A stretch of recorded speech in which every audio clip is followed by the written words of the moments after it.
Howdy doody, my name is Susie, and today I thought I would share with you a recipe to make a delicious French onion soup. This is a vegetarian French onion soup.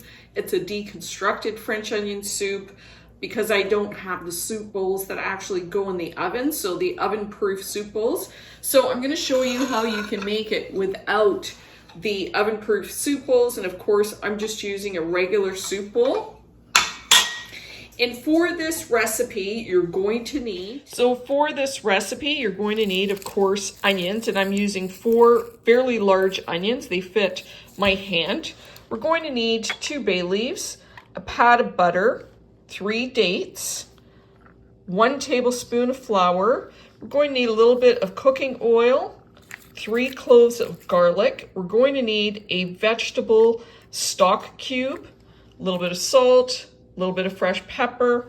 We're going to need half a cup of brewed coffee, 2 ounces of port or sherry, 1/4 cup of vinegar, tablespoon of soya sauce, and 4 cups of water. And we're going to cook that up and make the most delicious French onion soup. And of course, we're going to need a large pot to cook our soup in. Now, this isn't the traditional French onion soup. Most French onion soups are made with beef broth, and that's what gives it that really rich flavor. But today I'm going to use a couple of other ingredients that are going to give you the equal depth of flavor without having to use the beef. So this is going to be a vegetarian French onion soup. So you can see that we're using a couple of unusual ingredients like the dates, the vinegar, the port, and the coffee and the soya. But the combination of these ingredients are really going to give it that depth of flavor that we're looking for when you eat a really good French onion soup, but you don't need the beef to do that. So you can see we're getting the sweet from the dates, the sour from the vinegar, we're getting the bitter from the coffee, we're getting the salty from the soya, and those combinations along with the other ingredients really make a super delicious soup. It is said that the French onion soup was actually invented by King Louis XV. He was at his hunting lodge, woke up hungry, went downstairs, and all he could find in the pantry were onions, butter, and champagne. And there was born the French onion soup. Those French think of everything. So you're going to be making this soup in actually 2 parts, because first we're going to make the soup, which by the way tastes even better the next day. We're going to make the soup on its own, and then we're going to make croutons with the cheese to add on at the time of serving, which is why we don't need oven-proof bowls. I'm just using my regular soup bowls. And this also makes it very easy if you want to serve the French onion soup to a group of people at a dinner party, like 6 or 7 or 8 people. It works out really well because we're doing the topping with the melted cheese separately and at the last minute. And I'll show you once we get to 50 degrees. I'm just going to put that in the center rack. You can see I've got my muffins and I've got my bread, and those are going to turn out into delicious sweet and not sweet croutons. 15 minutes. So it's been 15 minutes.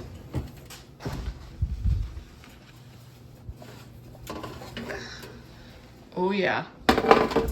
Look how golden brown these are. These are dry and crispy. Now, our cake is not dry yet, so I'm gonna put those in for another 15 minutes. And you just want to make the slices fairly thin because you don't want a big wad of onion when you're eating the soup. So I'm going to try and finish this off without crying. So we're at the oven. We're going to start off with a large pot. The larger the pot, the quicker it will cook because you've got the greatest surface exposed to the heat. We're going to start at about medium. And we're going to add about a tablespoon of oil.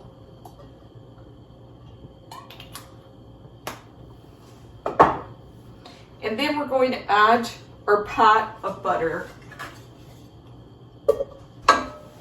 So we've got all our ingredients here ready to go. We've got our port and our soya off to the side. We've got our onions here. And then we're gonna add all our onions at once.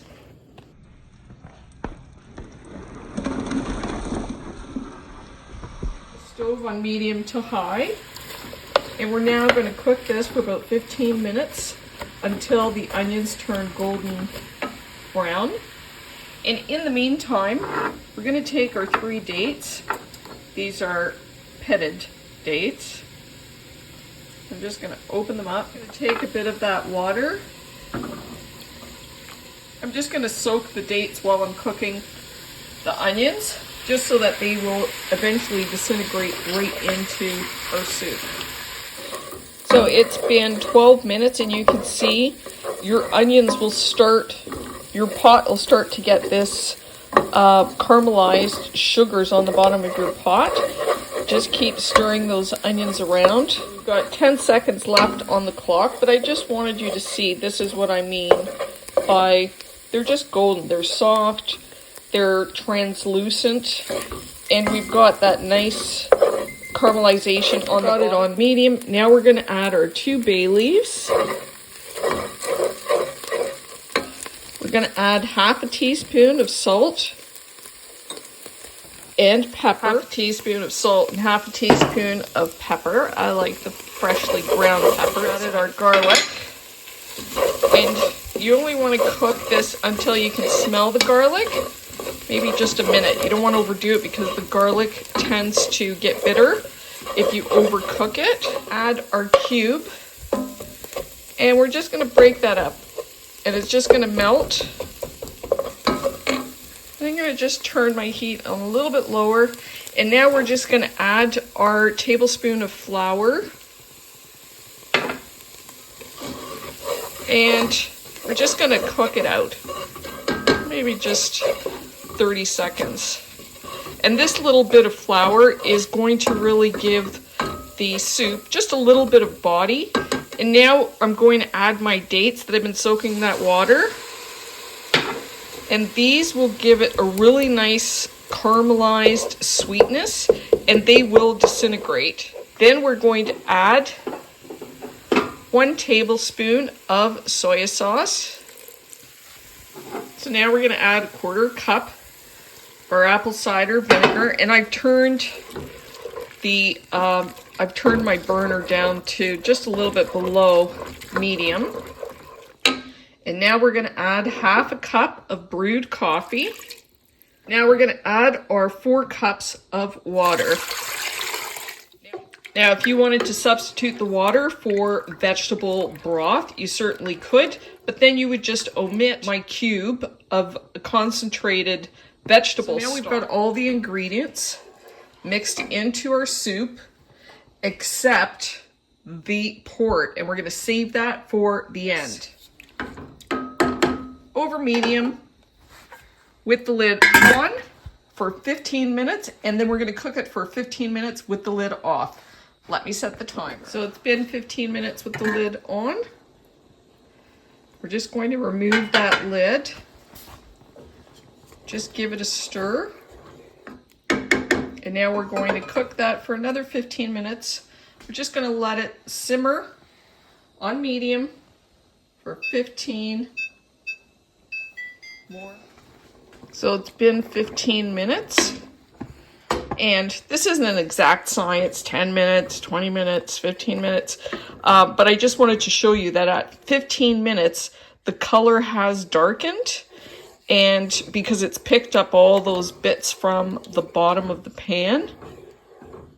And at this point, now we're going to add our port. And I really wish you could smell this. Okay, that's it. So this is ready to serve. Or you can save it, refrigerate it, and reheat it tomorrow. It'll be equally, if not more, delicious. So as you can see, I've got my croutons, which are super crunchy. Listen to this. And that's perfect because this will take a while for the soup to fully absorb it and turn it into mush. So you're gonna have some crunch, which I really like. And you want piles that are gonna fit over the size of your soup bowl. And then I've got my grated cheese, and this is whatever you like. It's nice to have the mozzarella because you get all that stringy, gooey texture. So we have our soup ready and we're going to serve it. But before we do, we're going to put these in the broiler for less than a minute. Oh, we've got our mounds in literally 1 minute or they will burn. You got to keep an eye on it. And then you just want to grab your little mound and slip it right on top. So let's taste it. And it's super hot. That is really delicious. I think it's outstanding, but you judge for yourself. You absolutely do not need or miss the beef broth at all. So you can definitely keep this as a 100% vegetarian soup and not compromise in any flavor whatsoever. Oh, and I forgot to mention about making croutons out of muffins or stale baked goods. Actually, the more stale that your muffins or your cakes are, the quicker that they'll dry into nice crunchy pieces, which I left in the oven for 30 minutes. I know they look a little dark on camera. They are slightly charred, and I like that little bit of bitter flavor. But you could toast these anywhere from 20 minutes to 30 minutes. The whole point of it is you want to make sure you've got a really dry cake crouton, because that way it will keep at room temperature. If it's not completely dry, then it will go moldy. They're delicious. They almost taste like a cookie. Are great for on salads. They're fantastic, especially if you try that creamy rhubarb salad dressing that I made. That would go perfect in that salad. You could have them on cottage cheese with fruit. You could have them on yogurt. You could have them on ice cream, on porridge, on oatmeal. You could even use this on top of a crumble, apple crumble, cherry crumble, etc. These also make a great snack if you just mix some nuts and some cranberries or raisins with them. They're fantastic for nibbling. So here's another idea on how to use your stale baked goods. So if you try this recipe and you like it, I hope you share it. If you like this video, I hope you give me a like. And if you'd like to see more content, I hope you subscribe. Until next time, happy eating!